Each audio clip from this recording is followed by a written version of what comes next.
What is intuition and how in tune are you with yours? Why are some people intuitively better at certain things than others? How can you develop and nurture your intuition to help you deepen and strengthen your ability to manifest? Whether you're a longtime practitioner in exercising your intuition, or you can't seem to discern all of the thoughts and voices running through your head at any given moment, the good news is that everyone has the ability to cultivate and grow their intuitive muscles. In today's episode, you're sure to walk away with some actionable steps to recognize and fine-tune your soul's inner navigational system. Let's get into it.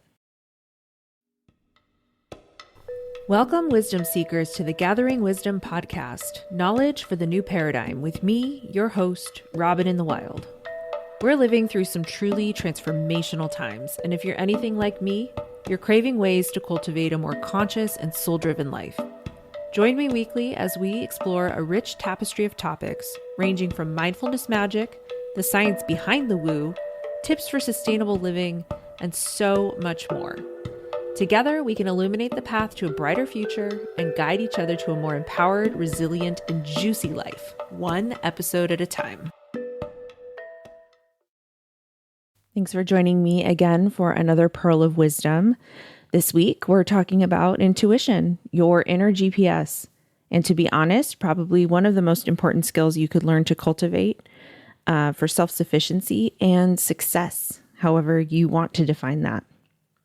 Today's episode was really inspired by me taking a look back on my life journey over the past 15 plus years, moments where I've hit resistance, and instead of looking to outside influences to make a decision, I turned inward and have learned to harness this quiet process of listening to my own inner voice and compass to help me settle on what I needed to do next or what I needed out of my next move. I'm not going to lie, this week's episode was a little bit difficult to record. On the one hand, I feel very familiar with my intuition and the intuitive process because it is a muscle and a tool that I've been cultivating most of my adult life. On the other hand, I didn't know that I was doing it. It's just subconscious. It's natural. I think it's only now where I am in my journey that I'm able to look back and say, oh yeah, that was an intuitive decision. It's also just not something that we've ever really talked about in the mainstream. I think it's only in the past 15 or 20 years with the rise of the self-development business and this culture of cultivating more entrepreneurs for this changing world, people who are shifting paradigms and making change, that it's become more mainstream and we're in a place where we can contextualize it and actually talk about it. It's just not a hard skill and it's different for everyone. So I'm excited that it's becoming more mainstream. I'm excited that we're learning, we're kind of turning back and teaching our younger generations that this is a tool that they need to cultivate from the beginning. And I'll explain why a little bit later. And we've all been experimenting with it enough that we finally do have some concrete tips and tricks for cultivating this in our lives. So today we're going to talk about what is intuition and what it isn't, how to recognize it and access it on a regular basis, practical steps for strengthening our intuitive muscles and calibrating them to help us gain more confidence, and just general efficiency in our everyday life. Because the faster you can master this skill, the more you can rely on your intuition to make small decisions, big decisions, and life just gets a little bit more flowy from there. So what is intuition? Science doesn't really have romantic terms for describing intuition. And at its core, they define it as the ability to understand something instinctively without the need for conscious reasoning. If you remember that book by Malcolm Gladwell, Blink, it's the power to think without thinking. So it's about rapid human cognition. So what he explores in that book is that these quick decisions based on intuition actually turn out to be more effective than some careful, planned, thought out decision making. And so he proves that in the book over and over again. It's a very good read if you're interested in doing some additional homework. Personally, I prefer the more spiritual take on it. I call my intuition my soul guidance system. So my soul GPS. It's my higher self speaking to me and guiding me to alignment, my next step, the next best step for me. And intuition can manifest in many ways. It can be something as simple as just making a quick decision when you don't have all the information. It can be a little hunch you get to help keep you safe. It can also help you draw connections that you weren't able to see before. So it's almost as if like a big picture is unfolding before you, and you're not consciously thinking about where the puzzle piece goes in the picture, but you can see right through it. You can draw straight connections. So intuition goes hand in hand with self-awareness. So the more you work on cultivating your intuition, your inner knowing, the more self-aware you become, which is a benefit. It's a highly impactful benefit for your life overall in the long term. And you'll see why they go hand in hand a little bit later when we talk about tips for cultivating. So the way your intuition speaks to you is going to be a little bit different for everyone. But the main thing to remember is that it is not conscious. It's not a logical thought. It doesn't come from your brain. And it can be difficult to relate to that because it's a knowing. It's a knowing that's felt somewhere in the body, usually the gut. Hence, people call it a gut feeling. Sometimes it also shows up as a small voice stemming deep from within you, a whisper. Some people have described it as a nudge or a spidey sense. It's like choosing to take a side road instead of the freeway. This is a common example. And you learn later that because you took the side road, you avoided a big backup. Or you're in the shower and you just get this jolt of inspiration to fix a solution to a problem that you've been struggling with, that you just never even thought of it before. You can't explain where it come from. It's not rational. The other thing that happens to me a lot is I will get this jolt, like you need to reach out to a certain person. It could be somebody I haven't spoken to in a long time or somebody that I haven't thought about in years. And I'll either reach out to them or I call that your ears are burning sensation, or they'll reach out to me randomly. And it's like, oh my gosh, I was just thinking about you. But this persistent nagging to connect with a certain individual. And then when you finally do, for either good reasons or bad reasons, you learn kind of what's going on in their life and you both really needed that phone call. That happens to me a lot. I don't know what that is. All I can say is that's an intuitive message that I got to reach out to somebody and to make some sort of connection that was needed either on their side or on my side. And if none of those examples resonate with you, then maybe you're not in touch with your intuition. And I just want to say it's not your fault. I'm going to give you a little summary why. And if it's too far out there for you, I just need you to stick with me because this is the whole inspiration behind this podcast. But we are in a massive shift. We are moving away from a very 3D reality to a 5D reality, which essentially means that we're moving away from these hard Newtonian, a physically driven world, the left brain, and we are shifting into the quantum world. So in the Newtonian mode of reality, we are really conditioned by all of our externalities, and we rely on our five senses and tangible things and constructs to shape how we live, act, and feel. These are the things that dictate our reality. And we're moving to the 5D or the quantum reality, which transcends the limitations of time and space that we're limited to in the 3D world. It asks us to raise our vibration so that we can transcend physical limitations and gain a heightened awareness of spiritual and energetic dimensions. And we're moving into the 5D or the quantum reality, which tells us to shift our consciousness so that we can transcend our 3D world and the limitations of time and space. And I know it's going to take a little bit for people to wrap their head around, but this is the shift that we're talking about that humanity needs to make in order to bring in the new paradigm. And we're moving into a 5D reality or a quantum reality, which really transcends the physical limitations of our current world. And we end up with a heightened awareness where we're in touch with spiritual and energetic dimensions, including frequency.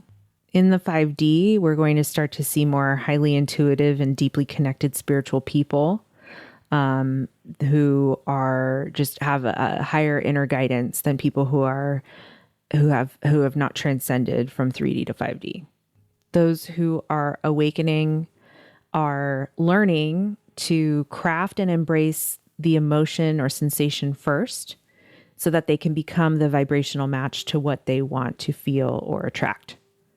So this is the underlying basis for all things manifestation and law of attraction, but it also plays a big role in your intuition and developing self-awareness. These concepts are backed up by spiritual teachings that are thousands of years old, and it's only going to become more and more mainstream as time goes on because it's needed. We have to shift, we have to ascend. And I know that sounds like I'm waiting for some mothership alien spacecraft to come get us, but I promise you, this is just kind of the way we all need to shift in order to find solutions for sustainability, for our planet, for harmony on Earth. And all I can say is the hippies were right. We're born into this world as highly intuitive beings. And as we go through life, as we grow up, our intuitive properties get stripped away from us through conditioning. So babies are born being the closest to source energy as you can possibly get. Source energy basically means the universe, spirit, however you want to name God, the interconnected field of consciousness, whatever you personally want to call it. And between the ages of 0 and 7, we are operating in a dreamlike state, a theta state, theta waves. And this is why we say children are so intuitive. I'm convinced that every child under 3 has all the answers to the world. And I wish that they had the tools to, I don't know, it's almost like communicating with this ultimate spiritual being. But then usually around 7 or 8, we've got rules and social conditioning and our parents telling us no. And we've got school institutions and structures that we have to fit into. And all of those intuitive thoughts and words and actions are really dampened. And it kind of prevents us from connecting to our true nature. So all of this slowly erodes at us over time. Our innate abilities erode, and it causes us to slowly lose touch with that beautiful gift that we're born with, the gift of intuition. And we're slowly recognizing how to reverse this and how to cultivate it in children and how to preserve it. And it's something that I'm personally looking forward to navigating as I become a parent. So trusting your gut involves listening to your intuition and then taking action on it, even if it goes against the conventional wisdom or what people consider normal. And this is the secret sauce to success. And this is where also people get tripped up. So it used to be considered woo, but as we move into this new era, this new 5D world, it's going to become the norm. And you'll start to see, there's already a ton of entrepreneurs out there with massive success stories. Sarah Blakely from Spanx. Albert Einstein talked a lot about intuition. Elizabeth Gilbert from Eat, Pray, Love. Oprah, Jeff Bezos, Steve Jobs, Richard Branson, they all attribute their success, their hunches to their intuition. And they led some mega countercultural movements in the business world.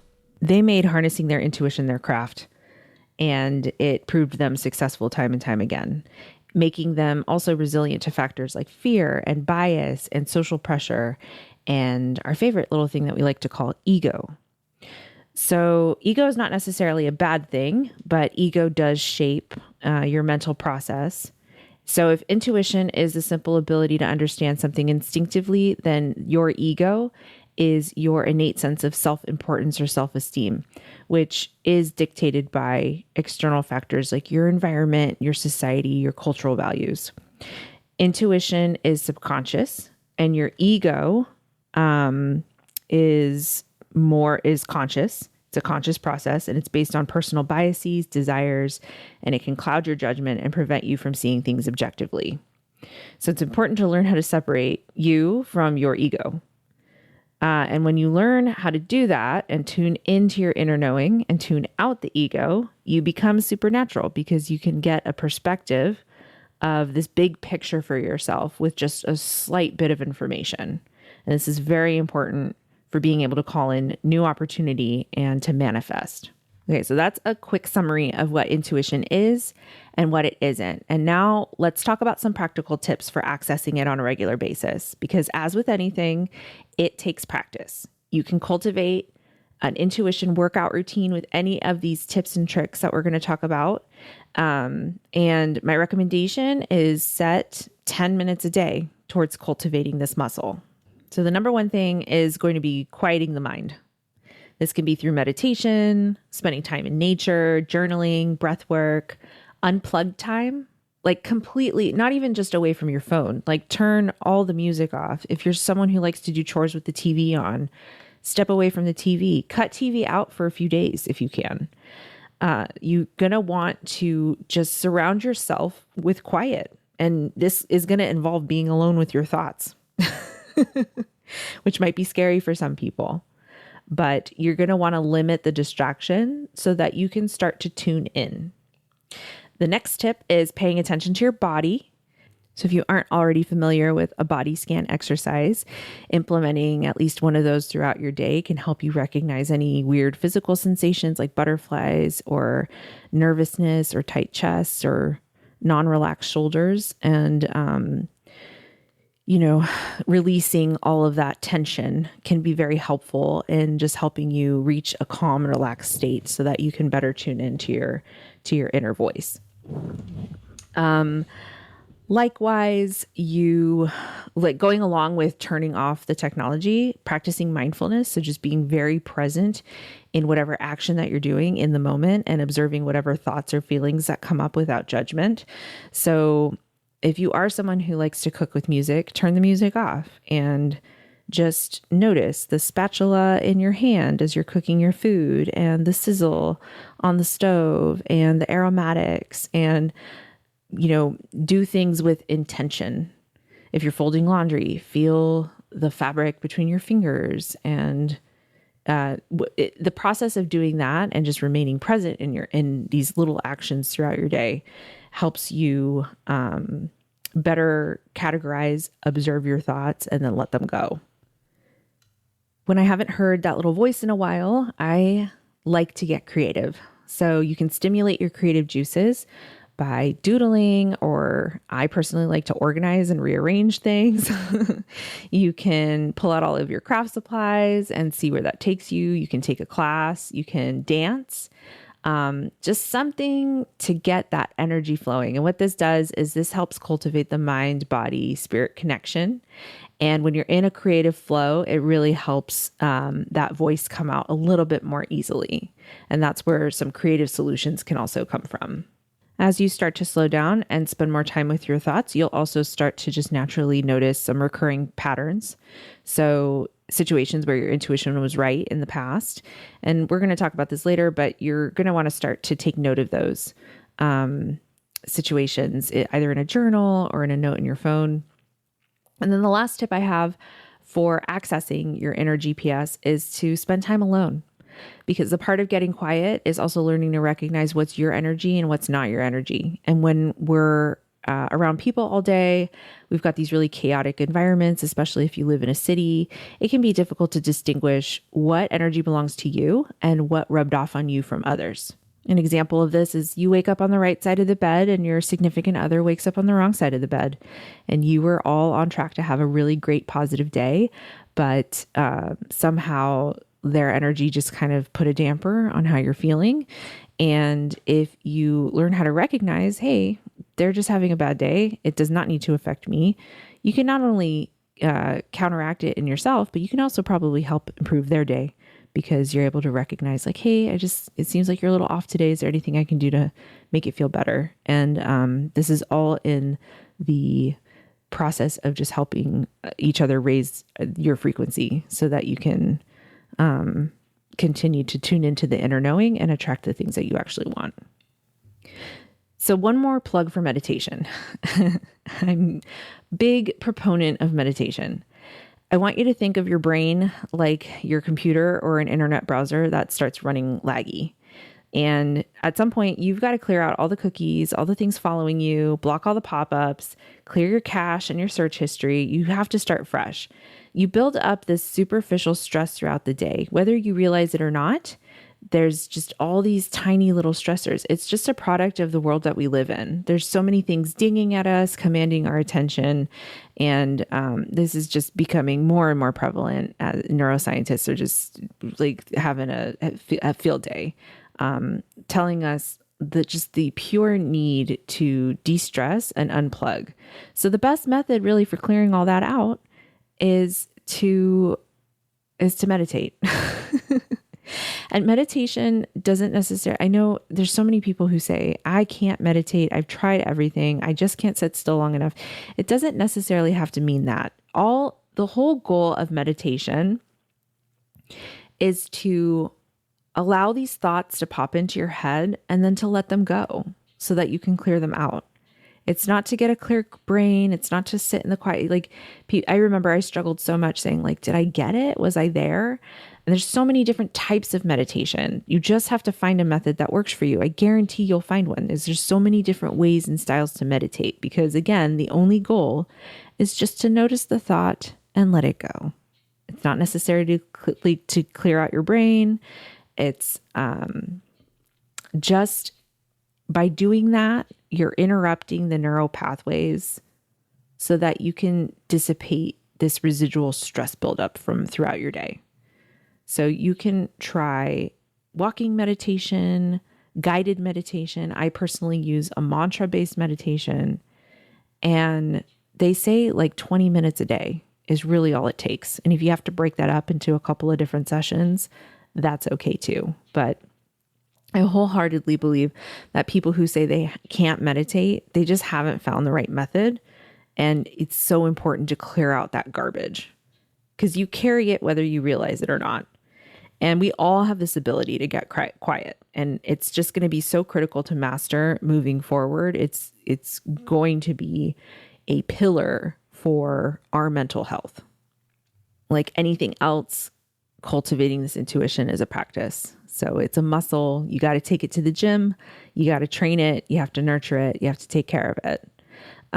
So here's a really quick mindfulness meditation exercise that you can kind of bookmark for later.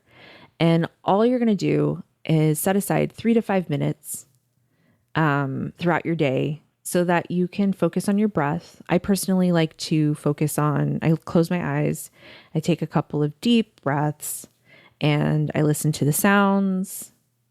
And then I move on to feeling the feelings, like my physical sensations. So if I'm sitting on a soft pillow, I concentrate on that for a few moments.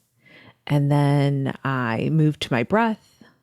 And eventually you can tune everything out and you can listen to just your heartbeat. I focus on that. And so I work my way out and then I tune in, and basically whatever thoughts pop in, I let them go. There's no attachment. They don't mean anything.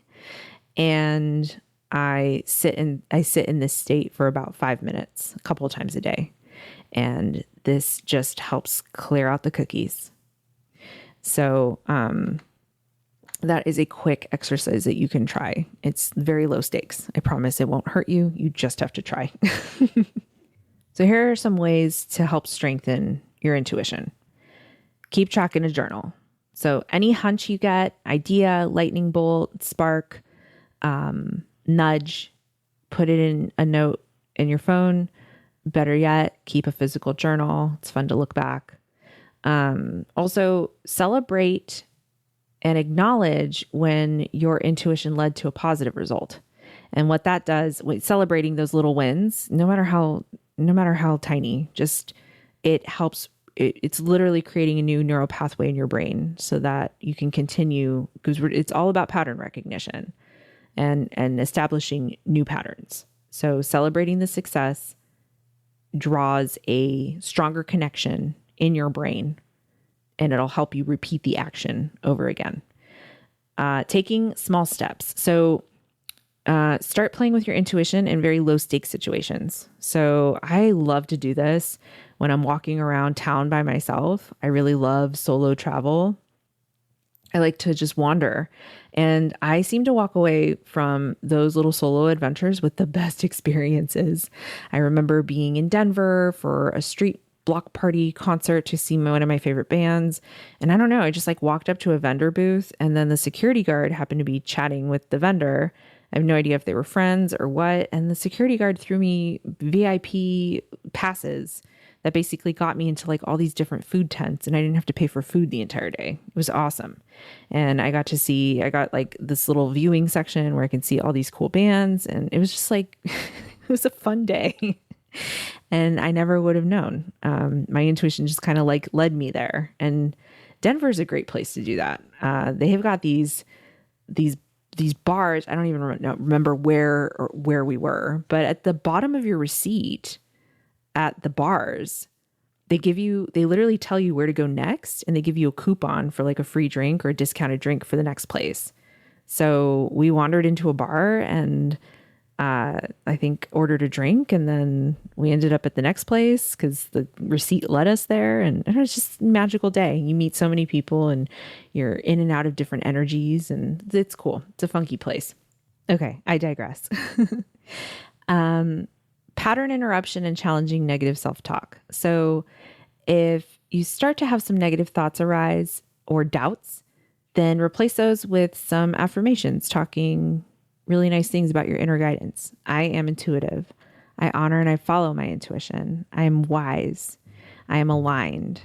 And if you catch yourself telling yourself, I should do this, the word should, ooh, that stems from guilt. I learned that last year, a couple years ago. I no longer do things I should. I do things because I want to. Maybe they don't apparently seem like I want to do them. Like, I have to cook dinner, or I should cook dinner. I want to cook dinner. I want to bring a nutritious meal to my family. So there's things that I want to do or need to do. Like I need to do them because it's for my own benefit. And then there's just things that I don't do. There's no should. I don't associate should with anything. That is conditioning. That's associated with guilt. And if that keeps coming up for you, then that's something that we can have a whole episode about that. We can backtrack that and got to figure out where that stems from. No shoulds. We do things or we don't. There's no should. Okay. And the last tidbit I had for you is to help you calibrate your inner GPS. So we all acknowledge that intuition can be wrong sometimes. It's important to keep a journal to keep track. And the more you use your intuition, you're going to learn that you'll start to see that you're going to become more accurate and confident naturally over time in your abilities. For those big life-altering decisions, yes, always get some external information alongside your intuition to help you make the decision. So the intuitive hit usually comes first, and then you got to back it up with some evidence. Most entrepreneurs have to operate this way. They've got stakeholders. In my business partnership with my husband, like in our real estate ventures, I have to say, well, I think we should do this, but I always have to back it up. So by the time we purchased our second property, we bought this place sight unseen, and it's because we had already had the past experience and gone through a lot of hiccups with our rental building. So we just knew when this listing came up, we had to jump on it in a very competitive market. We had to have all of our ducks lined up in a row. And we knew it was the right property for us just based on seeing it in the pictures. And ultimately, it was. It led us to the best situation for what we needed at the time, working with the information that we had available. And then learning to discern true intuition from fear and anxiety or wishful thinking. So fear and anxiety are most likely going to be associated with negative thoughts and these bodily sensations like a racing heart and sweaty palms. Intuition really stems from a place of calmness. It's an inner calmness. It's a confidence. It's very grounded. You shouldn't feel like you're making a decision that's hasty and filled with doubt and you feel rushed. It's very calm. And intuition relies on helping you see the larger picture for yourself. not all the little things that can go wrong, because they do. And those are just little lessons that you accumulate along the way. Nothing's totally smooth and perfect. There's little hiccups, and that's like the growth. That's like when we were talking about big shifts, that's the growth phase. So, but for the most part, your intuition is just going to help continuously lead you to that end goal, that big picture. And fear and anxiety usually tends to be fleeting. Intuition's not going to leave you so easily. It's going to nag at you and persist and help propel you forward so that you can start to take action. And the more action you take, you'll start to see, if your intuition is correct, that things will just start to line up in front of you. So it lines up more with the more action you take, and it just compounds. So it can be uncomfortable. There can be a little resistance. There's always going to be a hiccup here or there, but you'll learn how to navigate them with an overall flow and ease. And that's how you know that your intuition is working with you and for you. So that's all I have for intuition for now. I'm sure there's so much more that we could unpack on this topic, but I just wanted to give some takeaways and some tips on how to at least get started accessing your intuition and learning to recognize it, and some permission to just start experimenting with it. And if you have a really amazing story about how intuition led you to success, or it worked out for you, I would love to hear it. And if you give us permission to share, I would not mind sharing it on the show. I am not sure if this podcast will be taking a brief hiatus. I had planned to get a couple of more episodes recorded, but I am going through a bit of a life transition, and I look forward to adjusting to new mom life and coming up with some new wisdom in the next few weeks. But if you don't see me here for a while, don't worry.